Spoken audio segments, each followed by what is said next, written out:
Hola, hola amigos de País Lobo, Radio Mía y Radio La Mega. Soy Rocío Gambra y esto es un nuevo Política Podcast. Día martes, Héctor Maturana, Marcos Gómez, ¿cómo están? Yo súper bien, muy bien, atento a lo que pasa, porque esta semana nuevamente, ya por mucho tiempo hemos tenido mucho que comentar, porque ocurren muchas cosas. Está pasando todo muy rápido, ¿cierto, Rocío y Héctor? Gracias por la invitación también y aprovechar el espacio de poder comentar algunas noticias nacionales, regionales y también locales. Así es, y el día de hoy, bueno, sin duda cada vez se va destapando más la olla, así que no tenemos que parar un segundo y conversar algunas polémicas, pero también algunas polémicas más locales que hemos tenido.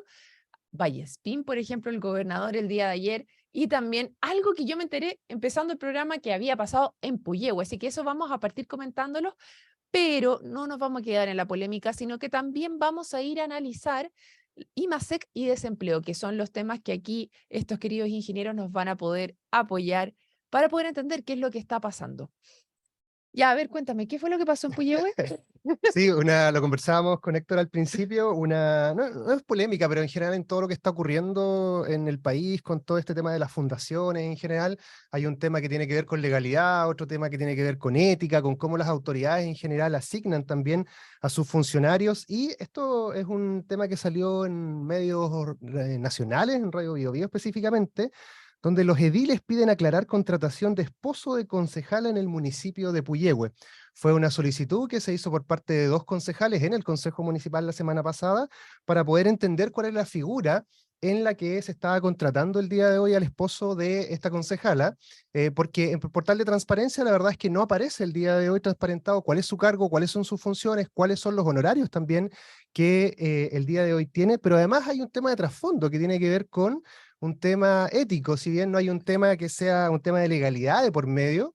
Pero la verdad es que uno se hace la pregunta, ¿cómo el día de hoy una autoridad que tiene que fiscalizar a la institución tiene el día de hoy a una figura directa en general en ese tema? Y es ahí donde obviamente se van generando también todas estas ambigüedades, y esa es la noticia que podemos encontrar que se ha estado generando por lo menos en la comuna de Puyehue. Vamos a ver cuáles son las respuestas que entrega el día de hoy la máxima autoridad, ¿cierto? La alcaldesa de la comuna de Puyehue respecto a las funciones de este funcionario que ya había estado hace un par de años, en el 2014, 15 aproximadamente, 2015-2016, él ya desempeñó ¿Algunas funciones en la algunas alcaldía? funciones, sí, en la municipalidad, así que vamos a estar viendo ahí también ese tema bastante delicado, pero ha dado que bastante quedar en redes sociales durante estas últimas semanas. Oye, me acordé de la frase que yo les comentaba, ¿esto es sucio o solamente ilegal? ¿Qué crees tú, Héctor? Lo que pasa es que hoy día, como dijo muy bien Marco, el tema del contexto hoy día que nos está azotando, porque y no es un tema de naturaleza, es un tema político, de pésimo manejo, de un tema de ético, de moralidad, bueno, da lo mismo, irregularidades.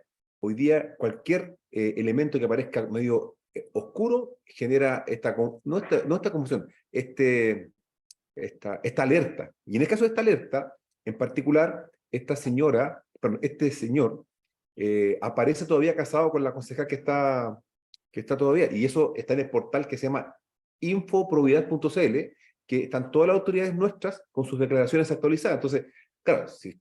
Pero es un tema que está en curso, como dice bien Marco, y hoy día, si no me equivoco, hoy día hay Consejo Municipal. O sea, hoy día vamos a ver cómo va esta teleserie, que es importante que se aclare. Es Oye, muy pero importante que ella, se aclare. la alcaldesa y la concejal, ¿de qué partido son? Porque no me van a decir que es de La RD alcaldesa es de la UDI, si no me equivoco, ¿cierto, Sí, la, Marco? la alcaldesa ¿Es es UDI hoy, todavía? sí, y la concejala es de C. Pero es todavía militante UDI la alcaldesa porque tenía entendido Ah, que ya en la última elección no iba por la UDI, sino que independiente No con lo la UDI. sé, yo he escuchado rumores en general, pero no tengo la Ya no tenemos la información. certeza ahí. pero Sí. históricamente era UDI. Era Su UDI, historia sí. política era UDI, sí. No, Sí. Ya, ¿y la concejal, perdón? DC. DC. Ay, o sea, Sí. ni siquiera son del mismo partido. Ok. no, pero para todos sale el sol, quería Rocío. Chuta, ya. Bueno, esto se seguirá investigando, lo seguiremos preguntando a Marcos en qué queda lo de Puyehue. Y lo que yo quería traer también era el chascarro que se pegó ayer el gobernador Vallespín cuando llevó muchas cajas a la fiscalía a decir, aquí tienen todos los antecedentes de esto que ha sido tan cuestionado por la prensa. Y la fiscalía le dijo, no. Nosotros no le hemos pedido nada, puede llevarse las cajas y el gobernador dijo, no, yo se las dejo, porque La aquí pregunta es, ¿dónde quedaron? yo también me Claro. preguntaba eso. Se quedaron en el hall de entrada a fiscalía porque este verde ustedes recibirla. Y ahí se quedaron, pues un montón de cajas con un montón de papeles, que el problema es que no iban inventariados, tengo entendido que no se sabía bien qué había dentro de las cajas, y, y no habrá una cosa digital. Aquí yo pensaba, no, no podrán haberle llevado un pendrive por último para no gastar tanto papel. ¿No? Y todo el trabajo que Puro hicieron los show. funcionarios durante el fin de semana, porque eso lo prepararon durante el fin de semana, funcionarios, 60 y tantas cajas de respaldos de todos estos proyectos en general, y que quedara en eso, la verdad es que fue bastante pintoresco la imagen, ¿eh? Fue Medios de... mega Condorito. Claro, hubo un punto de prensa ahí donde obviamente se iba a hablar de esto, después obviamente yo tuve que salir a dar explicaciones en general, y lo conversábamos también la semana pasada, el que explica se complica, ¿eh? Y yo creo que toda esta puesta en escena que ha tenido el gobernador durante este último tiempo ha sido bastante extraña, por decirlo en cierta medida, y muchas veces se abren otros francos en realidad. Entonces empieza a dar una explicación y terminamos viendo otros temas, entonces es bien complejo el día de hoy. Mira, cuando tú empiezas a ver las redes sociales del gobierno regional te das cuenta de una particularidad, que desde que salió la polémica han aparecido bastantes publicaciones explicando un poco el funcionamiento del gobierno regional, explicando esta relación que existe con el día de hoy con las fundaciones. Hay como todo un trabajo de poder tratar de explicar a la comunidad también cómo funcionan todos estos temas, pero yo creo que en general, insisto, el que explica se va complicando cada vez más en todos estos ámbitos. Pero, Sí. ¿sabes qué? Yo tengo un punto. Aquí me va a decir, no, está equivocado. Pero yo creo que al menos tiene la actitud de decir, estoy disponible, aquí hay una parte de información. Correcto. Yo sé que quizás se pasó un par, digamos, de pueblo, De ya, pueblo. te lo concedo. Pero en rigor, él sí tiene la intención de dejar todo claro. Y yo creo que hoy día, sobre todo hoy día, como dije al principio, en este contexto que está bastante turbulento, es bueno que haya la intención de aclarar todo, y lo debe aclarar. Lo tiene que aclarar, porque digo que si no lo aclara va a ser muy dañino, y lo que buscamos todo es que esto se pueda, como alguien dijo al principio, hay fundaciones que están hechas para otros fines, y hay fundaciones que de verdad tienen un rol específico y que funcionan. En este caso, esta fundación, que es la famosa Chinquihue, me imagino, como muy antigua, debe tener un rol y una historia. Y como se ha dicho muchas veces, ¿no? Si el gobernador que estaba en esa época, claro, eso era el intendente regional, y hoy día el gobernador es la que la preside, independiente de quién sea, si el cargo lo persigue, bueno, son puntos a aclarar y verificar, y desde esa perspectiva donde yo creo que la actitud del gobernador puede ser la correcta. El tema está claro, que la puesta en escena fue de más, pasa un poco de parafernalia, que quizás en vez de aportar, quizás se ensució lo que se busca, Sí, pero claro. al menos hay intención. No lo estoy defendiendo, pero creo que hay intención de hacerlo. Sí, yo creo que es bueno que Fiscalía no se prestara para ese juego. En realidad es bien burdo y bien absurdo en los tiempos de hoy. Pero bueno, yo creo que Perdón, efectivamente y no se enfermó, porque ¿quién no hay se otras enfermó? personas que se enferman de ciencia médica. Ah, tú estás hablando de la diputada Catalina Pérez que Claro, que ahora presentó está una con licencia por está con alrededor de ciencia un media, mes claro.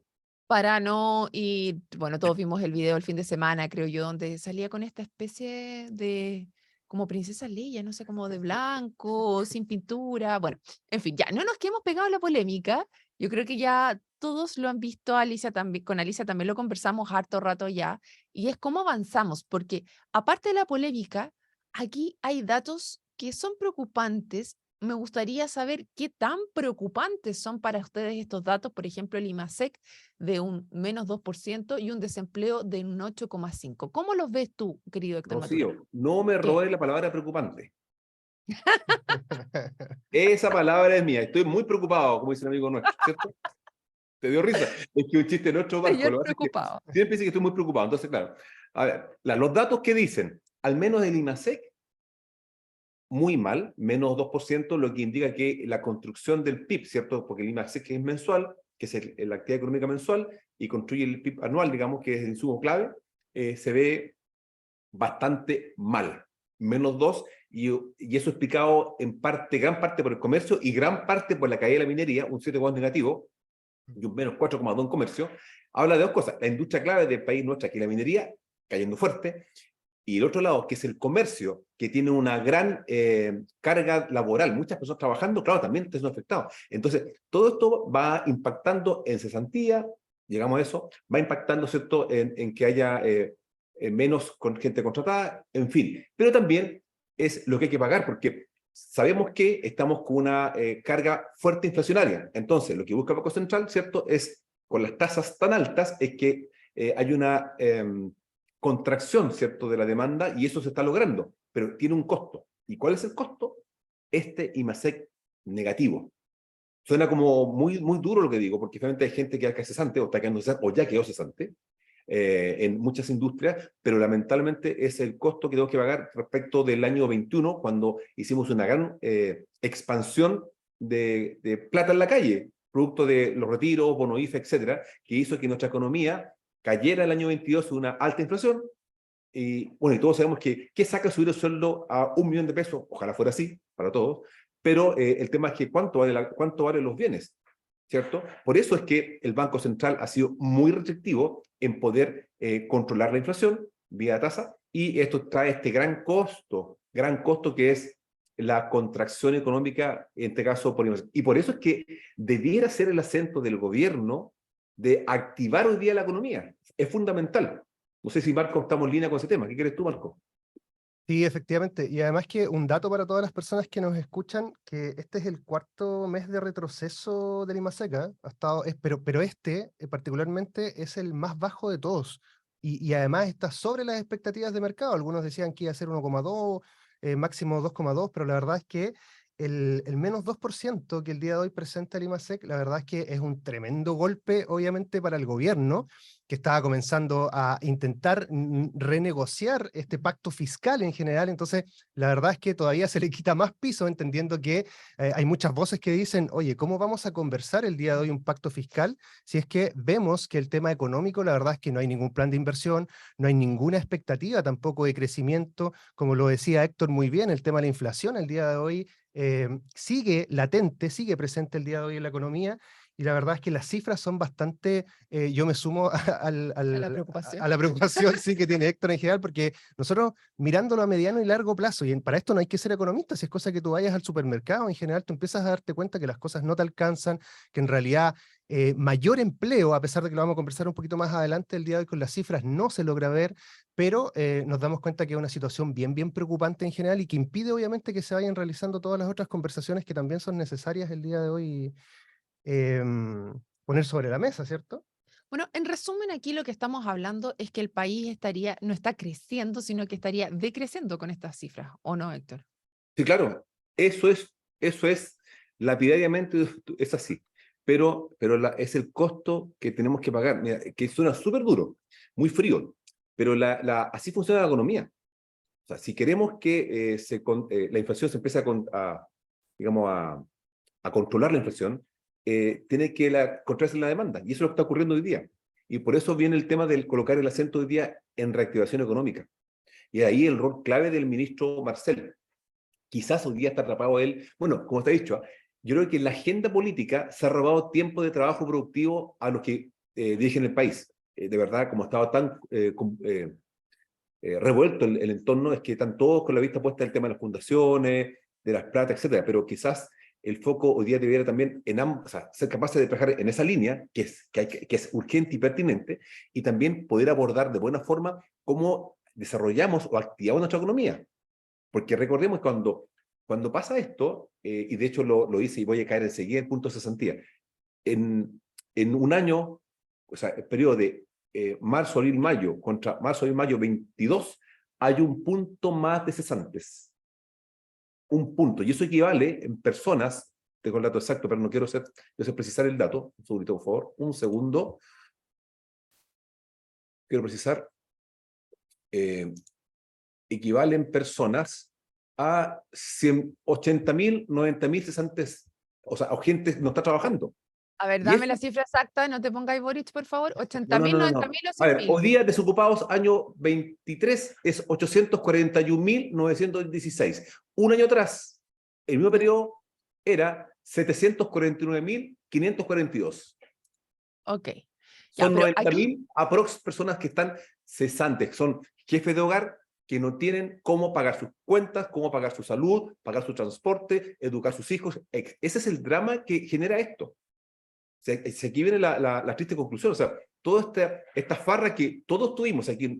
A ver, partió en Piñera por presión política, que quizás no la administró bien, siguió el presidente Boric, y al final hoy día estamos pagando las consecuencias de esa farra del Estado de Chile de hace 2 años atrás. Y eso es lo que pasó, Rocío, y no hay salida y hay que asumirlo hoy día. El tema está que tenemos 90.000 personas hoy día que están sin trabajo respecto a su año atrás. Eso es lo más duro que tenemos. Y lo otro, no olvides que tenemos gente precarizada, personas que están trabajando también, que es casi 1 de cada 4, un 27%, que está trabajando sin contrato. Es decir, estamos construyendo personas que en el futuro van a tener muy malas pensiones, independiente del modelo. Ya, Porque pero hay que aquí hay hacer dos esa cosas, distinción. Dale. que no son solo jefes de hogar los que tienen un problema, sino que hay un gran problema en las mujeres, podríamos decir algunas Y jefas de también, hogar, y en sí, otro, porque hiciste el caso solamente de los jefes de hogar. Marco, entiendo que tú te habías dado una vuelta, hiciste como un zoom in de los datos. Cuéntanos. Sí, mira, estuvimos analizando obviamente todas las cifras de desempleo que en el trimestre marzo a mayo, ¿cierto? Llegó al 8,5. Esas son las cifras que salieron ayer creo que fue justamente que salió esta cifra. Y la verdad, bueno, esto y Héctor lo debe manejar muy bien, tiene el tema de las estadísticas, depende de cómo lo leas, ¿ya? Obviamente cómo lo logras interpretar y cada uno de ellos lo interpreta desde su lado. ¿Qué es lo que dice obviamente el gobierno? Dice, bueno, el trimestre anterior, de febrero a abril, teníamos un 8,7, por ende, muy buenas noticias porque logramos bajar del 8,5 al 8,7, esa es la interpretación que se hace en esto, pero la verdad es que hay que ver cómo va la tendencia también, si esto va creciendo, se mantiene, Ujú. sube, baja en general. Y hay un punto que es importante, que lo que decía Rocío, que la cifra de este trimestre, del marzo-mayo, en las mujeres es de 9,1% de desempleo. Y el de los hombres es del 8,1% el desempleo. O sea, hay un punto de diferencia entre los niveles de desempleo que se presentan en este trimestre, donde obviamente hay una situación que es bastante compleja. ¿Qué es lo que ha ayudado en cierta medida a este pequeño movimiento que hemos tenido entre trimestres? Es que obviamente ha aumentado la salud, el comercio y el transporte, han mostrado ciertas cifras en general donde se ha creado empleo. Por eso existe esta diferencia de 0,2 puntos que vemos entre el primer trimestre y lo que vemos el día de hoy. Pero yo sigo insistiendo en el punto de que esto, la verdad es que es una mirada muy cortoplacista poder ver esta pequeña diferencia entre estos trimestres, y tenemos que ver obviamente cómo se van viendo todos estos elementos, el IMACE, cómo vamos viendo el tema del desempleo, cómo vamos viendo también obviamente la inflación, y todas estas variables en general hacen que el día de hoy nosotros sigamos teniendo una economía que sea muy inestable, y eso obviamente a nosotros proyectarnos, la verdad es que es bastante complejo en este escenario. Oye, yo sí, quiero sumarle un par de cosas dale. más, querido Héctor, porque el día viernes tuvimos la suerte con Alicia de estar en el programa La Constitución en Construcción junto a Elisa Cabezón, que ella estaba promoviendo una iniciativa popular de norma, pero ya que la teníamos ahí, ¿cómo no hacerle preguntas? Para los que no saben, Elisa Cabezón es una gran economista que está en un centro de estudio llamado Pivote, y ella nos adelantó un análisis que había hecho respecto a estas cifras también de desempleo. Y una de ellas era que la gente que estaba volviendo a retomar el empleo, o sea, efectivamente había una recuperación en estos empleos que se estaban creando, como bien señala Marco, pero en las personas que tenían baja escolaridad o baja preparación, eso no se había retomado tan rápidamente. Entonces ella se preguntaba, ¿será que durante la pandemia se llevó a automatizar y a tecnificar más esos empleos que hacían las personas que tenían baja escolaridad? Entonces yo me quedé pensando en eso y le pregunté después, oye, ¿y qué pasa con el sueldo mínimo de aquellas personas? Porque el sueldo mínimo va a aquellas personas que tienen una escolaridad más baja, o sea, que tienen menor productividad. ¿Cómo va a afectar entonces el hecho de que tengamos un sueldo mínimo de 500.000 pesos a que aumente esa tecnificación y esa automatización? Sin duda. Entonces, aquí el gobierno tiene un tremendo desafío que no lo estamos escuchando, que es que ¿cómo nos hacemos cargo de estas personas que que no están volviendo a encontrar trabajo porque se produjo esta automatización y que la estamos acelerando? Lo que para el país es muy bueno porque te permite efectivamente ser mucho más productivo. O sea, si estamos hablando de las 40 horas y un aumento del salario mínimo, sin duda, esta tecnificación, este aumento de tecnología y automatización del trabajo va a ser mucho más rápido. Por ejemplo, si lo llevamos a algo súper concreto, ¿cuán- ¿cuántas cajas más automática, o sea, de autoservicio estamos viendo a nivel de retail? Y ahí estás con empleos que tienen una baja escolaridad, por ejemplo. Y ya estamos viendo las cajas de autoservicio. Lo mismo pasa en las bombas de benzina, etcétera. Entonces, ojo ahí con que cómo el gobierno se está haciendo cargo de estas personas que van a quedar más vulnerables, sin duda, y no se está haciendo cargo. Sí, es lo que tú bien describes, y lo hizo el economista Cabezón, fue lo que un par de años atrás señaló más. 3 años atrás, el ex senador Girardi, PPD, habló justamente de esta nueva revolución industrial, tecnológica, que nos iba a afectar dramáticamente. Y hoy día, como bien describes, porque muy bien lo bajaste al cotidiano, y eso ahí se lee. Es como en el tema de los peajes, que ya hacia el norte, hablemos Santiago y zona central, ya no hay peajistas, y es free flow que se llama. Entonces, me acuerdo que a mí, que tú dijiste, el supermercado, claro, el supermercado me empezó a asombrar cuando ya tú ibas al pan a que tropezaran. No, el pan no, tú te pesas el pan, tú pesas tu fruta. Entonces, ese sistema de autoservicio genera justamente una migración desde mano contratada justamente a tecnología, etcétera. Y es un tema que no es de este gobierno, es de antaño. O sea, recordemos que, lo acabo de decir, o sea, Guido Girardi, PPD, cierto concentracionista histórico, plantea el punto, y además, y bueno, época de Piñera también. Entonces, claro, no nos hemos hecho cargo de este tema que nos va a afectar dramáticamente, porque tú bien dices que la gente que tiene menores ingresos va a ser la más afectada,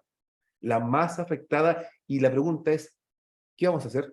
Porque al final vamos a tener gente más precarizada, gente en el futuro más complicada, con muchos costos sociales que finalmente lo que generan es dolor, miseria y un futuro oscuro para esas personas. Entonces, hagámonos cargo, pero como política de Estado, no de Estado, más allá del presidente Boric.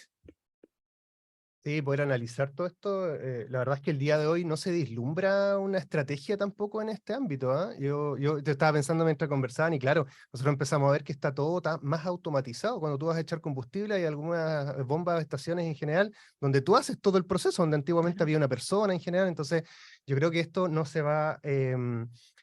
obviamente el tema va a estar bien complejo y estaba pensando también otro tema que el día de hoy no se han visto reflejadas, pero probablemente en la próxima entrega trimestral de el desempleo vamos a ver el reflejo de lo que tiene que ver con las 40 horas, de lo que tiene que ver con el sueldo mínimo en general. Vamos a ver si es que hay una afectación también en ese tema, porque en esta específicamente no se logró medir, sino que vamos a tener que esperar a la próxima para ver si es que efectivamente hay una incidencia dentro de estas políticas públicas en si habían algunos puntos que decían que se iba a estar generando mayor desempleo por todas estas políticas. Eso lo vamos a ver reflejado quizás en un par de meses más, pero que el día de hoy está compleja la situación económica en temas de desempleo y en todos estos temas es bastante complejo. ¿Eh? Oye, y súmale que el gobierno puso suma urgencia a la discusión de pensiones, en la cual no tenemos claro qué es lo que va a pasar, porque aquí tenemos 6 puntos que se estarían recargando al empleador para ir en este aumento de pensiones a futuro. Entonces, aquí tenemos la discusión, o sea, el tema del sueldo mínimo, tenemos una automatización, tenemos este 5%, 6% extra que tendría de pago del empleador. Y aquí, querido Héctor, de la conversación que señalabas tú de Guido Iriardi hace 2 años atrás, estamos viendo los números reflejados. ¿Por qué? Porque cuando hacemos el zoom in de qué es lo que está pasando, cuando vemos la lupa dentro de cuáles son las cifras, como nos comentaba la economista Cabezón, ella nos dice, los que no están volviendo a generar empleo son las personas más que tienen menos conocimiento. A ver, yo a nivel de estrategia de gobierno no veo malo que nosotros vayamos en aumento de producción, de que se me pegó la palabra, Automatizar. automatizar los servicios y poder rendir más, pero sí tenemos que tener una estrategia para hacernos cargo de aquellas personas más vulnerables. Se tienen que ir las dos cosas caminando de la mano y en este minuto no lo veo en la conversación. No, y suma el otro punto a todo lo que ha pasado con las lluvias también en la zona centro-sur, que tampoco nosotros vemos la cifra el día de hoy, pero que va a afectar directamente a toda la ganadería, la pequeña agricultura familiar campesina, toda la producción de fruta, ¿cierto? Que se va al extranjero en general. Entonces yo creo que las cifras en general el día de hoy depende de la interpretación, pero la verdad es que mirándolo a mediano y largo plazo es bien complejo el escenario. Para esas personas y también para la agricultura. Querido Héctor Maturana, el último minuto es tuyo. Creo que hoy día llegamos a una etapa reflexiva provocadora. Yo creo que más allá de este gobierno, tiene que el Estado tomar acciones decididas para abordar lo que se acaba de... no son nuestras conclusiones, es lo que ya lo dijo Joe Girardi, la economista Casel lo reafirmó, es cómo abordamos dos cosas. Uno, el crecimiento económico, para poder repartir más, para que haya impuestos para repartir, ¿cierto? Hacer cosas, acciones concretas en el corto plazo. Y segundo, cómo abordamos también la preparación para ya estamos en la etapa del cambio, digamos, de nuestras industrias. Y eso es clave. Brevemente, eso era. Bueno, queridos auditores, llegamos hasta aquí el día de hoy y los invitamos mañana a otro Política Podcast. Chao, chao. Chao. Un abrazo, chao.